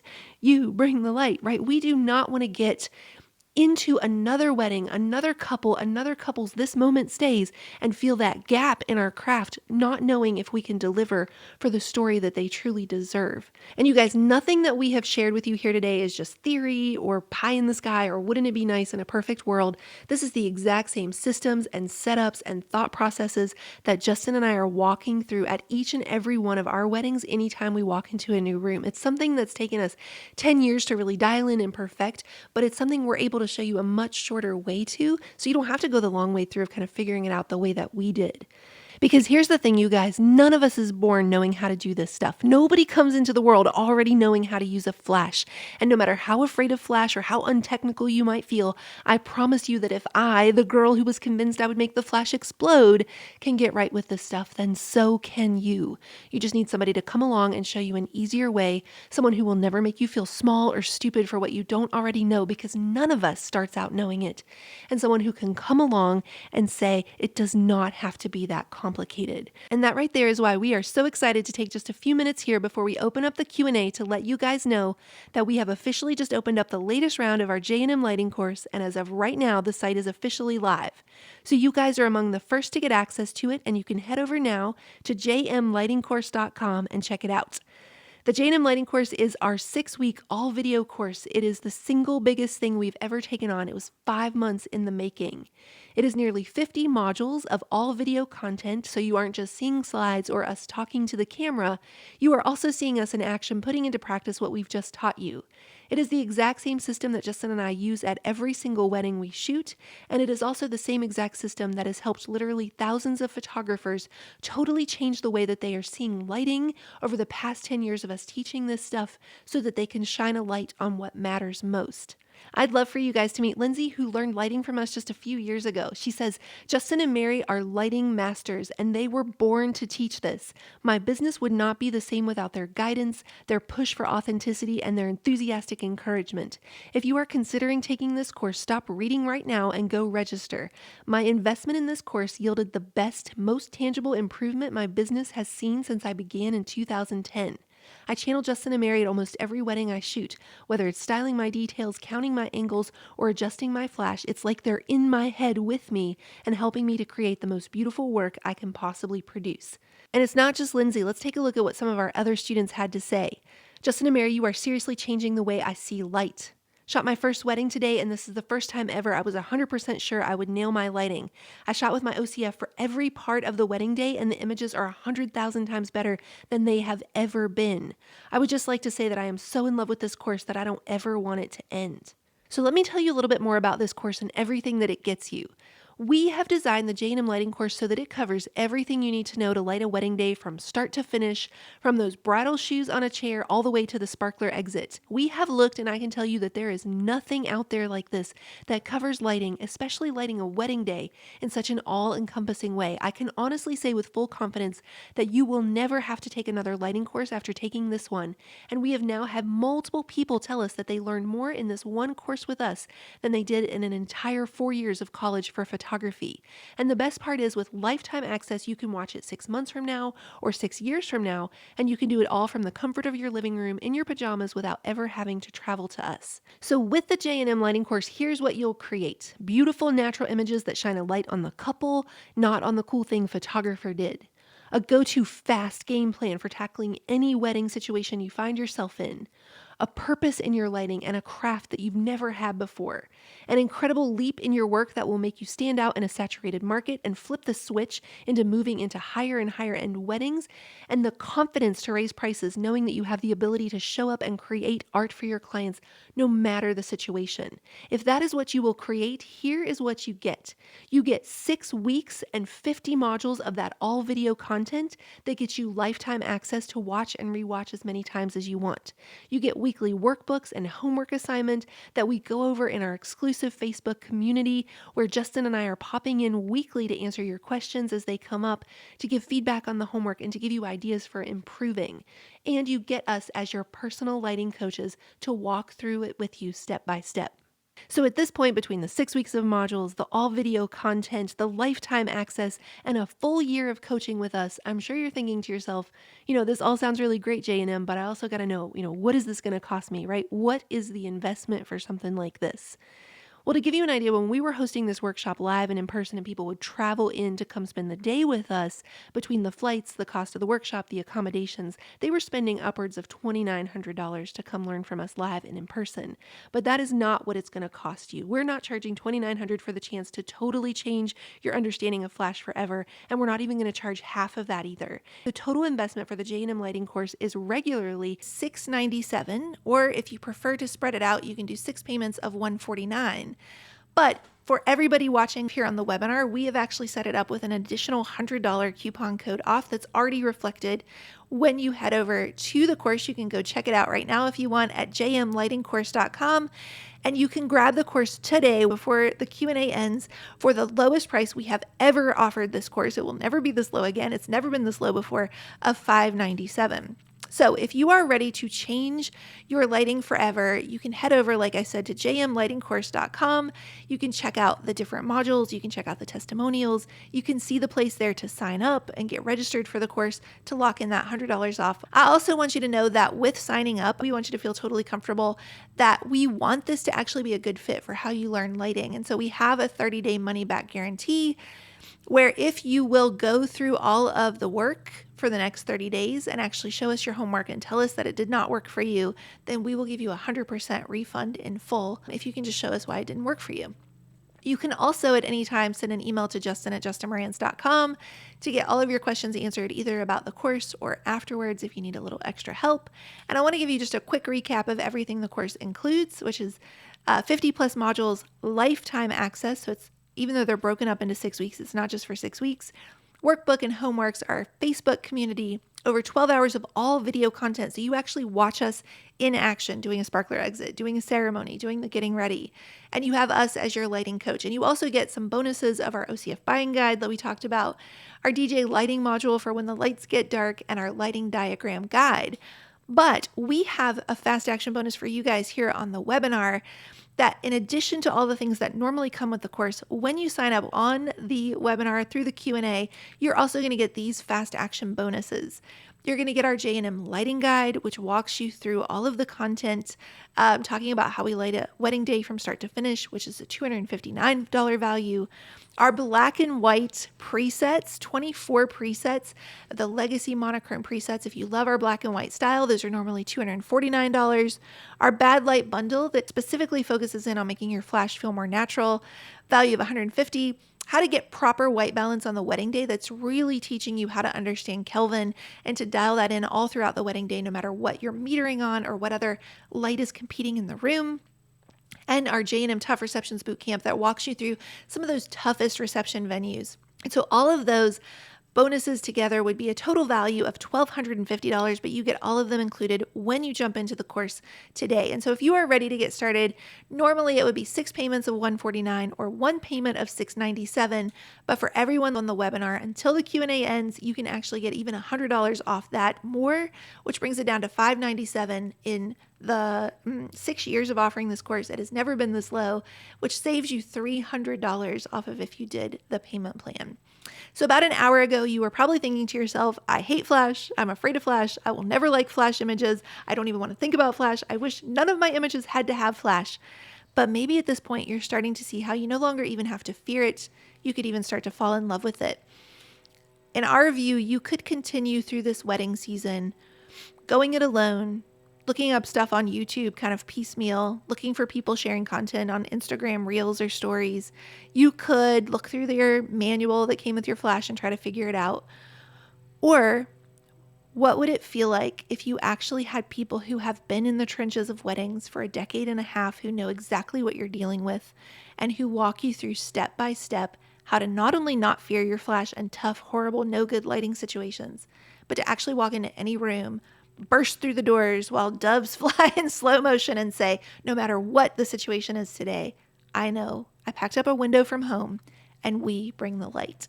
And so I'm going to start this clock right here while we head into some Q&A. Like I said, as long as you keep me on Q&A, it's counting down for 15 minutes, but as long as you keep me on Q&A, we're going to keep that $100 off and those fast action bonuses live. We would love to have you jump into the course and join us for the lighting course. All right, Jay, what do we have for questions? Well, first of all, we have some past students that have taken the course. I love it. I think I saw a comment in there that said that it was, let me read it for you. Find it. Julie says, if you're looking for Flash knowledge, this is a great course, by the way. Do it, all caps. I love it. I love it. Thank you, Julie. A few other questions from some folks that have already purchased the course. We have Maria and Ralph, and if you're having any trouble logging in, we're very happy to assist you with that. We can get you new passwords set up through your portal. And then we're also going to be doing some updates this year. So we're going to be adding in some new flashes. We got the ProPhoto A10, the ProPhoto B10. We're going to do modules on each of those. We're going to have a Godox. It's the V1, which is also the Flashpoint X Flash. So we're going to be doing some updates on those as well. So we're going to be covering some new gear and some new techniques. And if you've already purchased, you're going to get those updates for free. Just keep an eye on the course in the portal. And if you're a new student, just know that you're getting even more value than what they got originally. Yeah, if you're having trouble, it's still the same login, but I know, like, believe me, I've signed up for courses and then said, oh my gosh, where did I put that email with my login? Just send us an email at justin@justinmarantz.com and we will make sure to get you the link and send you a password reset so you can get logged in and review all of it before wedding season really kind of takes off. Love it. Okay, so any questions you guys have in the Q&A, be sure to throw those in. Anything about anything we covered with settings or like what to do with uplighting or the black box itself or anything like that, infrared autofocus assist. Let us know any and all questions that we can help with. Ralph had a question. He said, thanks so much for all of this. How do you keep your shots sharp shooting wide open? You know, I feel like I remember when we were very, very first getting started. I was first starting to shoot with Justin. Justin went to school for photography, so he did not have this problem when we were first shooting weddings. I was very much apprenticing under him, and I would be very frustrated with not being able to lock focus. But number one, I feel like it is something that you just start to develop kind of like a muscle memory is not quite the right word, but you can just feel it lock in. You know when you've locked focus. So you will like develop a sense for it, but a practical, helpful point on that really helped me is looking for points of contrast. So like where the groom's white shirt meets the black tux, those points of contrast really help your lens lock in the focus, and obviously having the most up-to-date lenses as possible. And then just thinking about, so like planes of focus, right? Because it's not just when your camera's focusing, it's not on just a single dot. It's as if a slice through that image through the X and the Y axis, parallel to your lens. That's important to keep in mind. So if you're tilted down with your lens, that slice is going to be more like this instead of straight up and down. Ironically, I just went out of focus. So if you focus in at a very straight up and down angle of your lens on something like the white of the shirt and the black of the tux, if you slice through that image, that's fairly close to the eye. And so that's a really great, if they're walking towards you, that's a really great place to focus to help lock that focus in on the image, and it slices through the image. And also just making a decision between, am I going to do one shot because they're standing a pretty, steady distance from me, or are they walking towards me and I keep missing it? In which case you could switch over to something like continuous focus, and that helps a lot as well. Sam had a question about modifiers. Can you remind me what size modifiers you use? What size is the umbrella and what size is the Octa or softbox? Yeah, Jay, since that I know that you just love your modifiers, I'm going to let you walk through some of your favorites. Yeah, I mean, we carry a suite of like every different size for every different situation. But if I had to purchase like one umbrella to get started, I would say it's a 42-inch. 42-inch white translucent umbrella is probably the first umbrella I buy. After that, I probably want to buy a larger one. And then after that, I probably buy a smaller one for those like really tight situations. In terms of the softbox, the very first softbox we used was the ProPhoto 1.3x2. I'll say that's a little on the small side, but it's a very versatile softbox. I think we used it for that cake shot that you saw with the purple uplighting. A 2x3. 2x3 is a great size for weddings. It kind of looks like a window. It fits through all doorways. If you start getting into the big soft boxes, the 4x6s or the 5-foot Octas or whatever it is, A, it's going to take you a lot longer to set it up, and B, it's going to be much harder to move it around. So that's where a large umbrella actually works a little bit better, because it's still quick and easy to break up and set up. Yeah, I love that. Break down and set up. I love that. And Jay, why don't we use this opportunity to go ahead and put up that link to the OCF Buyer's Guide, because that's a great time for people. Yeah, I'll put that link in the chat, so definitely keep an eye out for that. And in the meantime, you can answer Jasmine's question. She says, what do you do when the DJ has those colored lights on during the first dance? Yeah, I mean, I think it's so interesting how like our job as the artists can sometimes come up right against other people's job as the artist and what they're bringing. They're bringing like a visual and obviously with the music. To to them, I think they would consider that like they're bringing their artistry to it. So we do have to like play well with others. I think that's like the number one criteria of being a wedding photographer, plays well with others. And so where I'm going with that is you can actually cover a lot of ground just by, being friends with the DJ and saying like during dinner, hey, can I grab you a Coke? I'm going up to get, some more for dinner. Do you want something I can pick up for you? Or just introducing yourself when you're photographing those details before the couple comes in. You can cover a lot of ground just by being friends with the DJ. And so there have been plenty of times where we've said to the DJ, can you not do this during first dance, during parent dances? Can you turn the green dots off for a while, where everybody looks like they have chicken pox? During the dancing photo, the like fast dancing photos, just so we can get a body of images where they don't look like they have chicken pox, and then you can turn them back on. So there's a lot that goes along with just like the personal side of it. But then there is a lot that you can do with where you're placing your feet and adding in your own light, your own window from home, and drawing those angles of light. And so if the light that the DJ is adding in, if you can position yourself so that that's creating kind of like the key line of a shadow side, if that you can have the bulk of your image be lit by the light you've put in the corner, if you can underexpose that lighting through your settings, through either getting the black box itself or getting very close to a black box, you can actually do a lot of work with eliminating those colored lights, even just in your settings, and bringing the light in. Did you want to add something? No, just another question from Amanda. She said that I think I had mentioned the mirror. Do mirrorless cameras have differences for flash?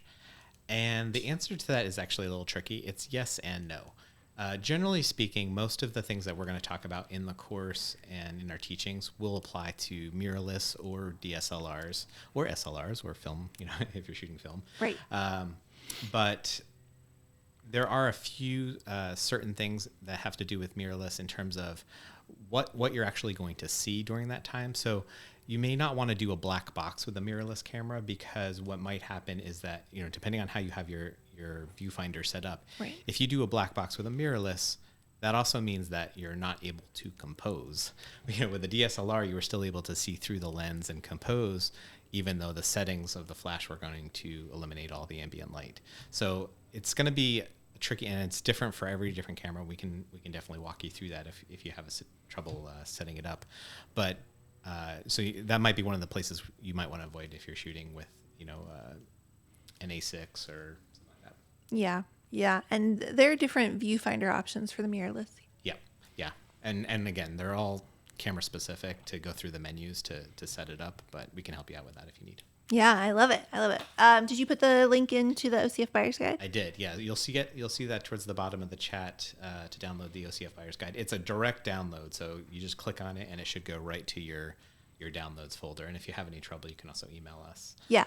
And to go along with that, for the lighting diagrams that we talked about, you can find those, maybe Jay, you'll add this, at bit.ly/JM lighting diagram singular. So no S, JM lighting diagram. And that will get you our 7 go-to lighting diagrams as well. Okay, I just added that, and hopefully that's right. Let me know if that one doesn't work, right, because I haven't tested it yet. Right. What else do we have for questions? Lauren had a couple technical difficulties with the webinar cutting in and out. Can you talk about what the deal is for the course, and if you have lifetime access, how, what pace do you have to do? Yeah. So Lauren, great question. I'm so glad you asked that, especially if that was cutting in and out. So go to jmlightingcourse.com, and Justin can kind of pop that link up again as well. And you will be able to kind of like get a feel for the whole course. You can kind of click through week by week what the modules are about. And there's actually one of my favorite things to look at is there's a video where you'll see that embedded in the site that says like behind the scenes look. If you click on that, you will actually get to look inside the course and see all the different modules. But it's like 50 modules, 12 and a half hours. It's all visual video content, which was very important to us. We didn't want it to be just behind slides. We want you to see us at a ceremony. We want you to see us at a sparkler exit, see us during the getting ready. And so it's very, very geared to visual learners. We break it up into 6 weeks in terms of organizing the modules, but you have lifetime access. So you can see we have students on here who got it years ago who are still, referencing the course and logging in and rewatching that. So you'll have lifetime access, 50 modules, over 12 hours of content, any and all updates that ever come. And for anybody who signs up for the course while we're still live here on the Q&A, we are doing another $100 off. And that, is in addition to those fast action bonuses that we mentioned that are worth over $1,200. That includes our black and white presets, the lighting guide, the Tough Receptions boot camp, the white balance on the wedding day, learning Kelvin mini course that we have, and a few other bonuses. So yeah, if you're thinking about the lighting course while we're here, it is a great time to sign up. We got a question from Julia. Question or comment? Question.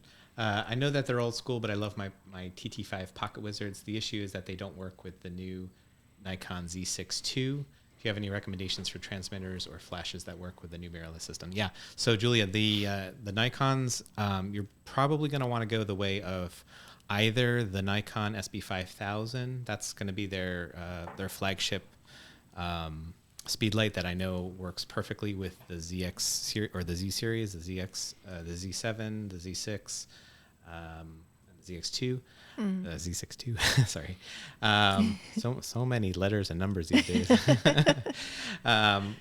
Yeah, the TT5s were great, for the DSLRs, and we used both the mini TT1s and the TT5s for a long time. Yeah. We've actually switched our entire system over to Profoto. We love their TTL system.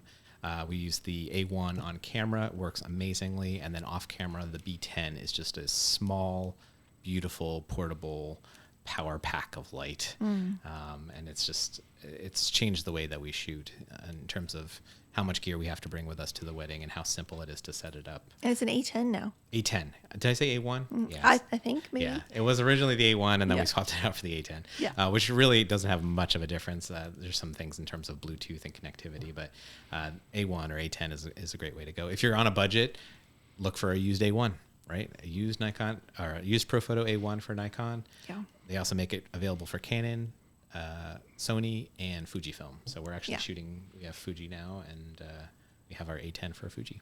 Yeah, love it. Love it. All right. Do we have a few more questions? I feel like we have a few more minutes. Laura asks, have you ever used Magmod modifiers? Are they similar to the softbox and umbrella lighting, or are they too small of a light source? Well, I will say there are a few, gosh, Jay, what with like a grid we really liked from Magmod. There are a few Magmod modifiers we have really enjoyed. Yeah. And generally speaking, I'll say that the ones that go on your speed light, so the Magmod that the magnet part that wraps around and the pieces click in. Generally speaking, those are very small modifiers. So, but I do really like their grid kit. I like their gel kit. Yeah.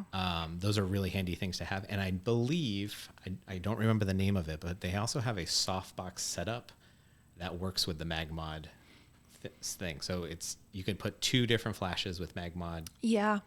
Magnets on them, click them into the softbox, and it works really well. And that's a larger softbox, so that would definitely work out fine. I'll have to look up the name of that one. I don't remember. Generally speaking, we don't recommend going smaller than 42 for an umbrella, 42 inches for an umbrella, and 2x3, 1.3 by 2, maybe. Yeah, 1.3 by 2 to 2 by 3 is a good size for the softbox. Too big, and then you have some trouble with maneuverability and also being discreet about it at a wedding, and then too small, and you end up looking more like the harsher on-camera flash. Yeah, let's talk about any questions you guys might have with the course in particular, because I want to make sure if you're on the fence and you're like, oh, I really think I need this for this really crazy wedding season I have coming up, and you're just like kind of going back and forth, I want to make sure we answer any of your questions before we hop off, because I want you to be able to get that $100 off if you are going to do it. And so if you have any questions, just write fence in the comments and we can kind of like jump in through that a little bit together.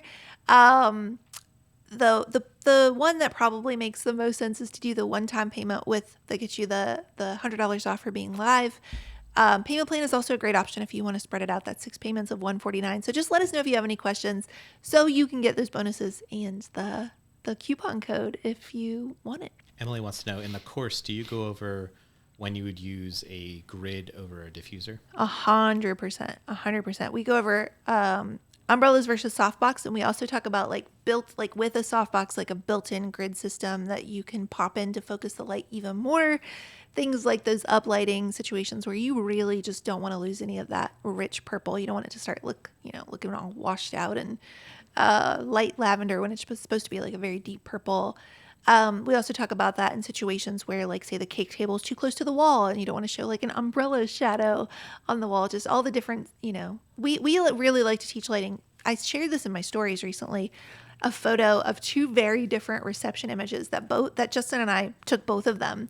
And one of them is like a pair on a light blue linen table with like, the very film looking colored candles, and it looks straight out of like a styled shoot for Martha Stewart or something like that. Very, very, very light and airy, natural light looking image. And then we showed that picture of the cake that you saw in this masterclass of the purple uplighting with the very detailed ornate cake. And the point was, we took both of those images and we took both of them with flash. And so the way this course is designed to teach you lighting is, here are all of the brushes of how to paint with light. And now you as the artist choose which one you feel like painting with to match the rest of your style. And so that purple image with the cake, we would actually, we teach you the principle: the larger the light, the softer the light. And you think to yourself, and with good reason, because we've said, like, you probably are going to like a larger light source so it doesn't feel fake and harsh and flashy. But with that very, very detailed, sculpted out cake, a smaller light source actually served us well, because those harsher lines carved out every intricate detail. But I also know how to paint it where you would think it was window light. And so we're going to give you the brushes. We're going to teach you exactly how to paint.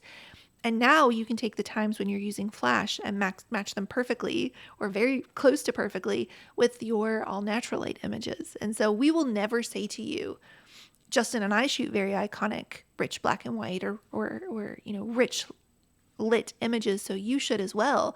We're going to say, hey, let's give you the tools, help you to understand them inside and out, and now you decide. And we pride ourselves on that, because there are a lot of people out there who say, let me show you how to do it like I do. And I don't think that serves anybody. Yeah. Lana says, I'm feeling a little overwhelmed with all the technical talk. She shoots Sony.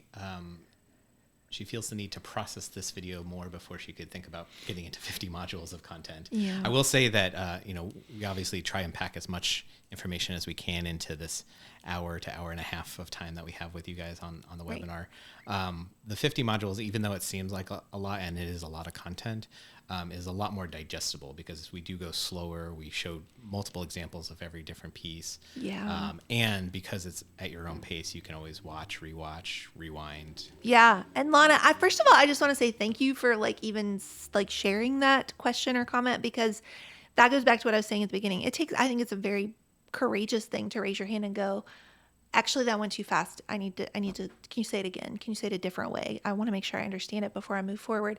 And so the first modules in this course, this is very important to me. There's not even a flash involved. We're starting with window light, because it is important. Most photographers out there right now, you have been taught that quantity of light is the be all end all. Is it a bright, properly exposed image? Great, you're done. And you're missing the power that light has to breathe life into an image. When light is raking across an image and creating highlights and shadows and dimension, it takes a moment that would have otherwise fallen flat, and it starts to make it jump out of those four corners of a frame, makes you feel like you're reliving it. And so one of the biggest things people report, and you saw that in one of the quotes, is that people actually get better at their natural light, no flash involved photography, because they understand the shaping of light, the larger the light source, the dimension of light, balancing the contrast, foreground, background, subject, across. And so that you have to have zero flash experience required. We start at the beginning, and then we're like building a skyscraper. We lay the foundation, then another floor and another floor. And it gets incredibly advanced at the end, but never to the point where you are left behind. Because if you follow it through module after module, it's just building on what came before. Good. I love it. Okay, so we got you the OCF buyer's guide. We got you the lighting diagrams. Did that link work? I believe so. I didn't check it. Yeah. Let us know if that link didn't work. And then we'll call I'm going to call a 5-minute warning on questions, and then we'll let you guys go. I know we're a little bit past. Emily was wondering, do we go over situations where the background tends to get overexposed, like at 1.4 when exposing for the skin? So things like at the reception with a large window behind them. Yeah. You want to get everything in great light. Yeah, I mean, one of the first scenarios that comes to mind in that particular set of circumstances is a tent. It's like 1,000,000 degrees and high noon outside, and then you're under this tent and you're trying to photograph the first dance and you lose all of that detail around the edges. Yeah. Yeah. Do you want to? Yeah, it becomes really important in those situations to have that off-camera setup, or Yeah. even maybe possibly multiple setups, to be able to balance the ambient light that is outside.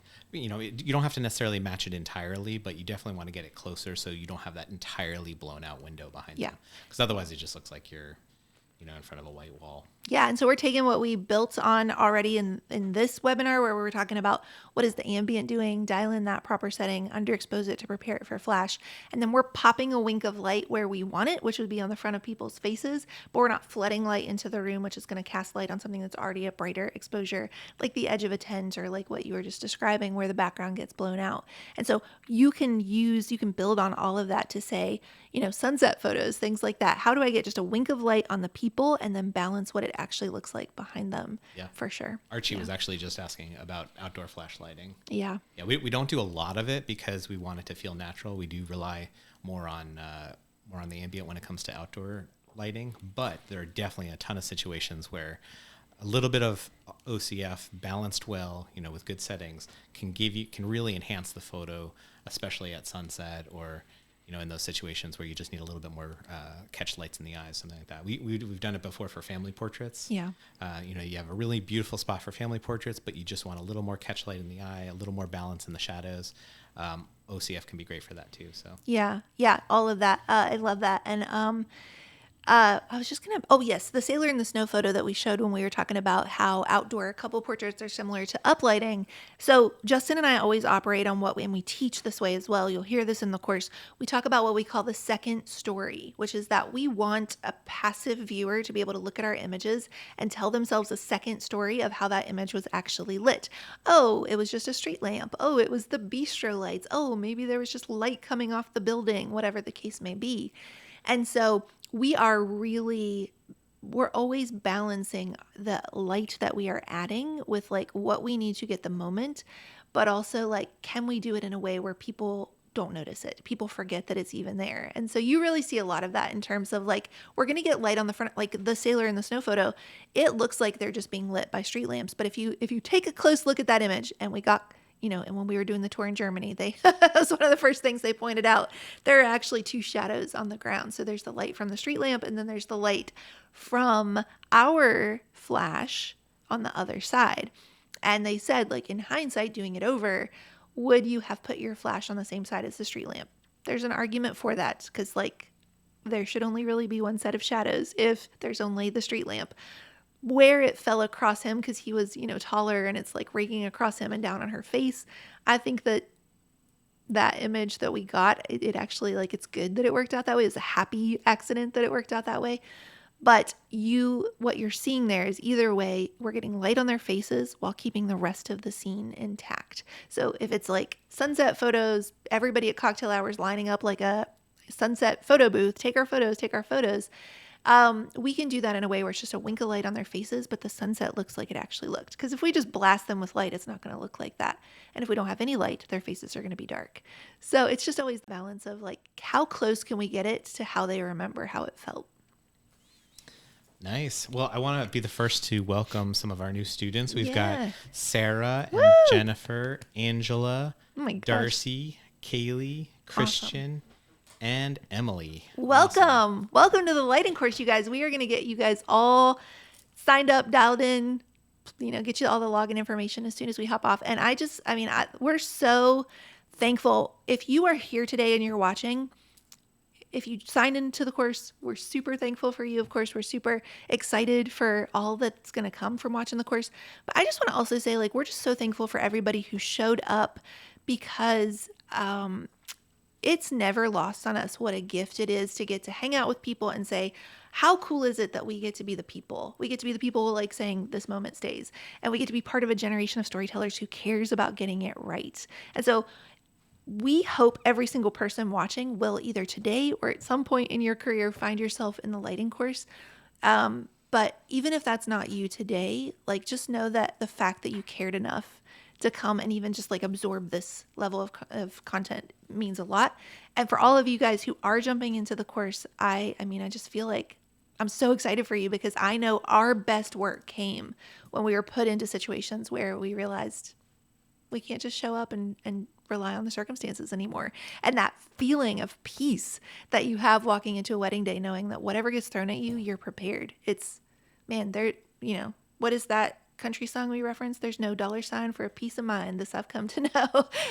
That's what I feel like this course is. So, we're just so thankful to get to start. I mean, it's been a crazy few years. And so to get to hang out with photographers again and talk lighting again is a huge gift.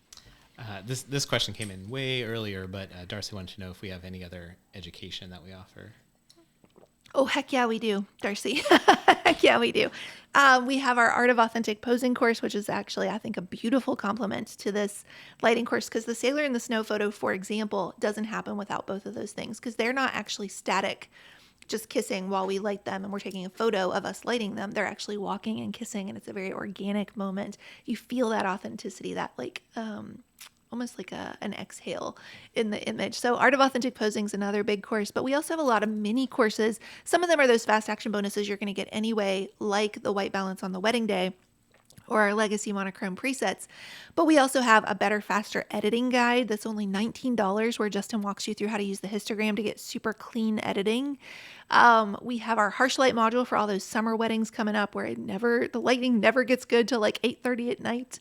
Man, we shot a wedding in Maine once, and I swear to you, we did not have golden hour till like close to 9. We were like, come on, guys, it's time for your portraits. So the harsh light module walks you through like what to do when you have to do the portraits at high noon or what have you. And yeah, if you just go to, I'm trying to think of like the easiest way to get to that. Maybe Justin, you can put a link to directly to the Shopify store. But we have, I want to say all in all, we probably have 20 different courses or mini courses that you can check out. I'll see if I can get that link going. I think we're just about ready to wrap up too. Yeah. So we'll call this last call to jump into the course, last call for the fast action bonuses and the $100 off. Yeah. If you're thinking like, I'd really like to have Justin and Mary as my lighting coaches through this wedding season, this is the perfect time to jump in and getting that, one-time payment is the one that you can save the most. It's like $300 off doing the payment plan. All right, last call, Jay. Do you have any questions there? I think that's everything. All right, well, thank you guys so much for hanging out. We're so thankful to everybody who showed up. We're so thankful to everybody who jumped into the course. If you hop off and you're like, oh man, we have questions about the course and you're still thinking about it, send us an email. We'll try to answer those as best we can. But in the meantime, here is to an incredible season of capturing these moments that, let us not forget, will be in silver frames for the next 50 years. That's what a gift that is. And the fact that the work we do by its nature leaves something behind. We're so thankful for you guys, and we're just going to hop off and get everybody logged in. And thank you guys.